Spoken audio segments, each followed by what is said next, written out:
it's Lisa from Been There, Got Out, and I'm actually not on with an official guest today, although I think my partner Chris is coming on. We we were supposed to do a live with Christy Keating, who is the head of the Safe Parenting Summit, and she's also known as the Heartful Parent. I love her conference, and I was so excited to talk about it, but then we couldn't do it. So I said, well, I'm going to go on Instagram and talk a little bit about it. So, Chris, I invited you. I don't know why you can't get on here. Let me do it again. Let's see. Anyway, so the Safe Parenting Summit has about 28 different speakers that are talking about relationships and safety and all kinds of things with how you can help be a better parent to your kids, especially in this day and age. And of course, Chris and I don't usually talk about parenting issues. And Chris, I don't know where you are. Maybe go in and go out again because I can't seem to get you on. But for this one, we talked about how to help your kids build safe relationships.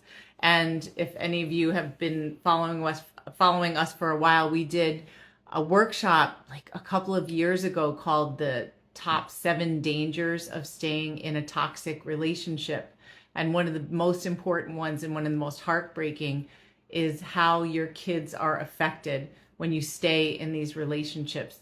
I know for me, one of the things that was used against me that kept me trapped in my relationship for 20-ish years with my ex, even when I was ready to go, was the sense that it would be my fault for breaking up an intact family, and that I should stay for the sake of the kids. And that's completely wrong, because when you stay in that kind of relationship dynamic, you think that the kids can't see what's going on beneath the surface.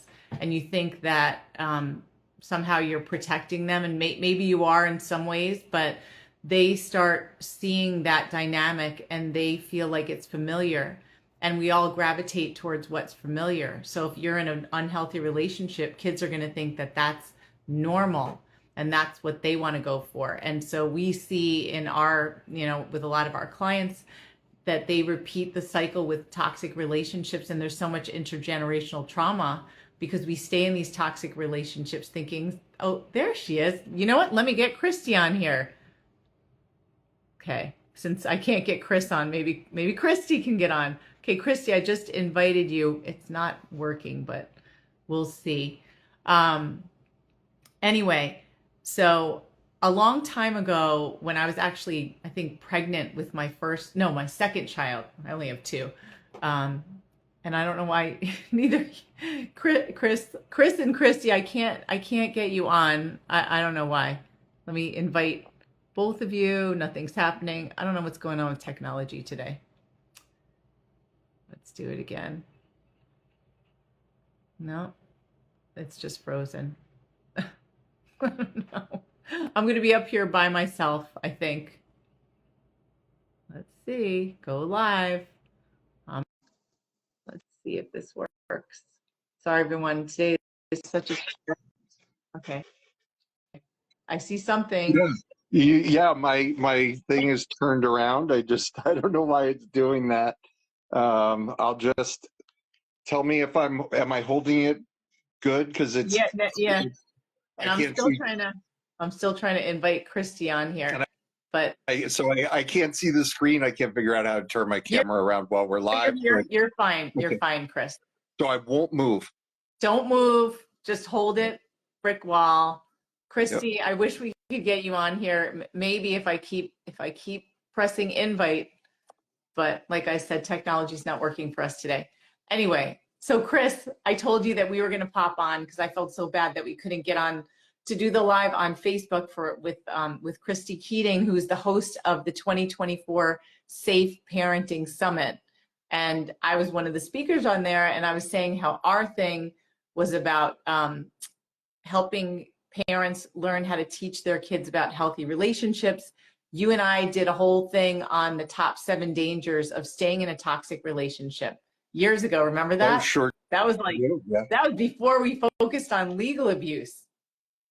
Yeah. And it's really one of those things we see a lot, especially with people who are just figuring it out before they get into all the legal stuff and all that, because at that point the decision's been made, right? But so many people, and I have friends, even just not in toxic relationships, but just unhappy marriages, who are thinking about divorce, and they say, I'm going to wait until the kids go to college, or I'm going to wait until we're empty nesters, and that might be in a non-toxic situation, might be okay, maybe.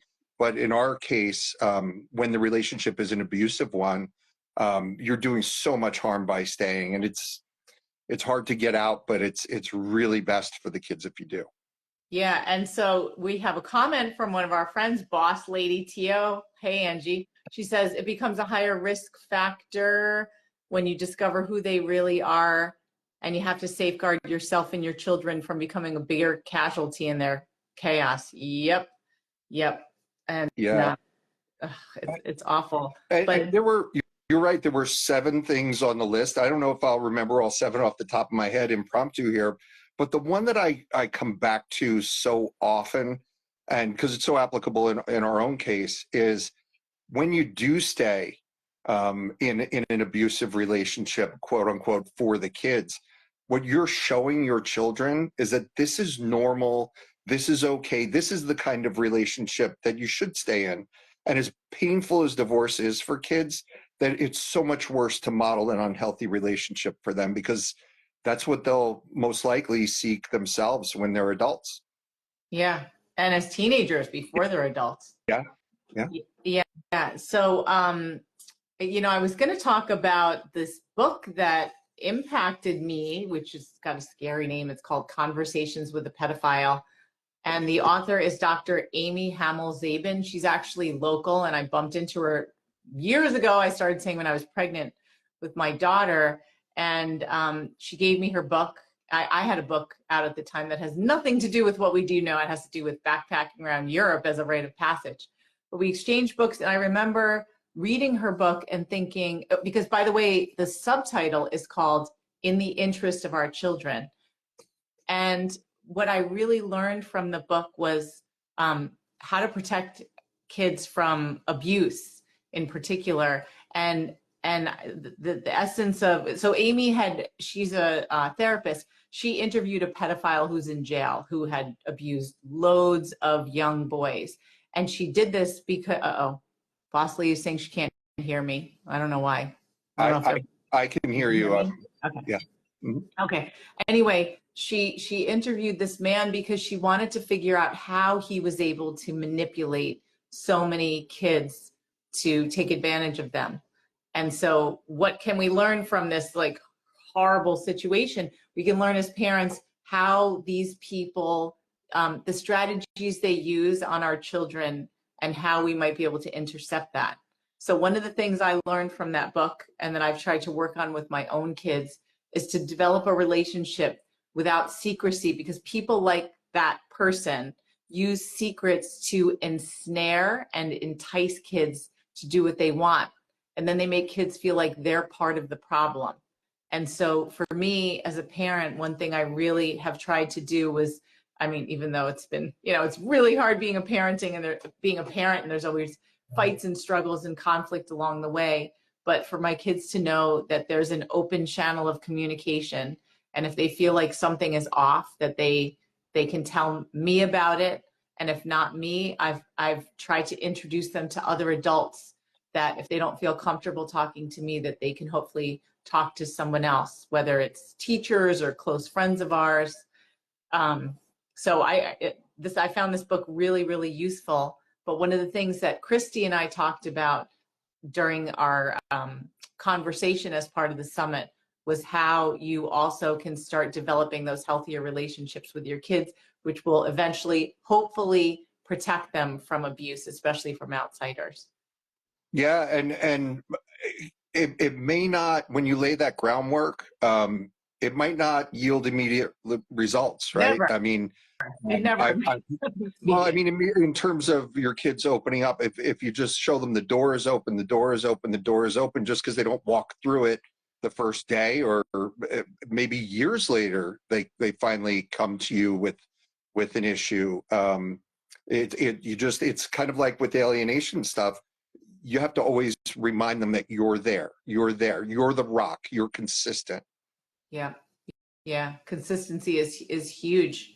So Chris, speaking of the whole alienation or abuse by proxy, when you're dealing with a parent that's trying to turn a child against you, you've done things right. Like you've been able to, without even realizing it, keep some pretty strong relationships, even though you're dealing with difficulty. Can you give a tip to someone on something they can do right to keep those strong relationships, even when they're dealing with a difficult ex who's trying to ruin the relationship? Because I know, even though that's not something we talked about specifically in the Safe Parenting Summit, but that's something our audience cares about when, an ex is trying to turn the kids against another parent. Sure. Yes. So I think, and you're right, like the things that I did right were not because I knew what I was doing. They were just kind of like, it seemed like the right way to handle things at the time. So, and now having learned a lot more, as we've focused on these things, I'm kind of like, well, whew, like I was so fortunate that I handled it that way. One of the things that your question sparked in my mind was, there have been times when my ex has done stuff that I couldn't just, my kids knew that I knew about it and I couldn't just let it slide. I had to address it. And I was very, very careful in those instances to not say, she's a bad person.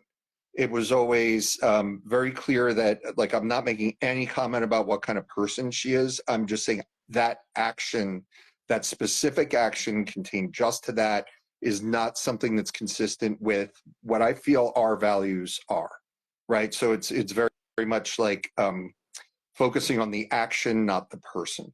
Right. And because you can't ever bash the other parent to your child, ever. Yeah. Because your child is half of that person and they love that other person. Yeah. And they can figure it out when they're adults like that. Who knows where that's going to go, or maybe they won't. I mean, we'll see it. The goal for me always has been, I want my children to grow up with the best chance of being happy, healthy, successful, however they define those things once they're adults and have the maturity to define them. But just, help them make it through intact. So definitely, it would be a waste of time and counterproductive and unhealthy for me to criticize the total person that the other parent is. It's really just, the action, staying focused on that. Yeah. And so what you said about us all as parents, men and women, wanting to have kids that are happy and healthy and safe means that today you can join the Safe Parenting Summit hosted by the heartful parent, Christy Keating, who is, I don't know if she's still on here, but we couldn't get her on, but she's busy doing the summit. It started on May 6th. It's going through today. And like I said earlier, it's about 28 different speakers on all things relating to parenting so that you can learn what you can do yourself to be a better parent. And I mean, think of the ripple effects that it has. Oh, she's still here. Good, Christy. Yeah, think of the ripple effects that it has, like your good parenting on your children as well as future generations. So I'm going to stop our live now. I'm going to meet my dad for lunch today. And because he was always an amazing parent, even when we had conflict, we still, I love my dad. And he's always been such a huge support and a rock for me, especially in these last difficult years of dealing with the legal system and family court. But anyway, so we'll put the link in to join the Safe Parenting Summit. Today's the last day, but I know Christy has like this VIP package and you can get the recordings, and I'm sure you're gonna love it. So thanks, Chris, for popping on with me, and see you later. Thanks for having me, Lisa. Okay, bye. Bye.